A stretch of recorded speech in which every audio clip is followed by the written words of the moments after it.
Nagkalat na mga peke online, pekeng profile, pekeng posts at maging pekeng online pages. May ilan na nabibiktima ng raffle o announcement mula sa pekeng pages na ito. Kaya pag-usapan natin kung paano makaiwas sa fake posts mula sa online pages dito lang sa MIL 101.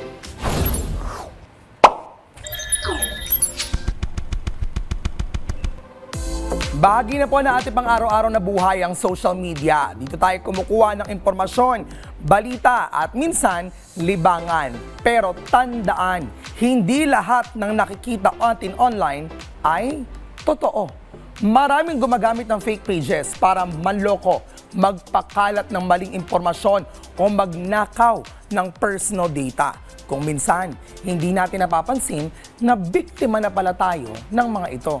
Ano-ano nga ba ang mga panganib ng fake online pages? Una, maaari tayong mabiktima ng scams o phishing kung saan hihingi ng ating personal na impormasyon gaya ng password, full name, address o bank details. Pangalawa, ang maling balita mula sa mga peking pahina ay nagdudulot ng kalituhan at panik sa publiko.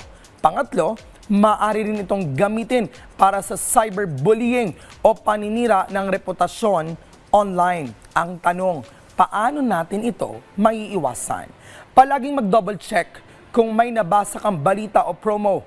Hanapin muna ito sa official na page o legitimate news outlets. Suriin ang page details. Tignan kung bago lang ba ito, kakaunti ang followers, at kung may suspicious posts. Huwag basta-basta mag-click ng links, lalo na kung may kasamang clickbaits gaya ng sinasabing instant prizes or easy money. Nako, too good to be true.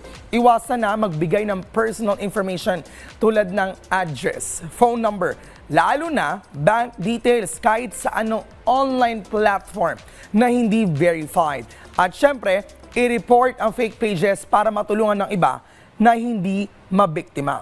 Ito po, ang fake pages ay hindi lang simpleng panluloko.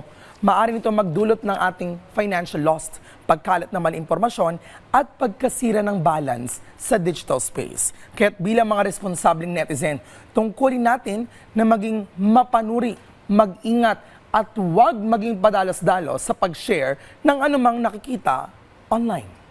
Yan po muna ang ating napag-usapan dito sa MIL 101.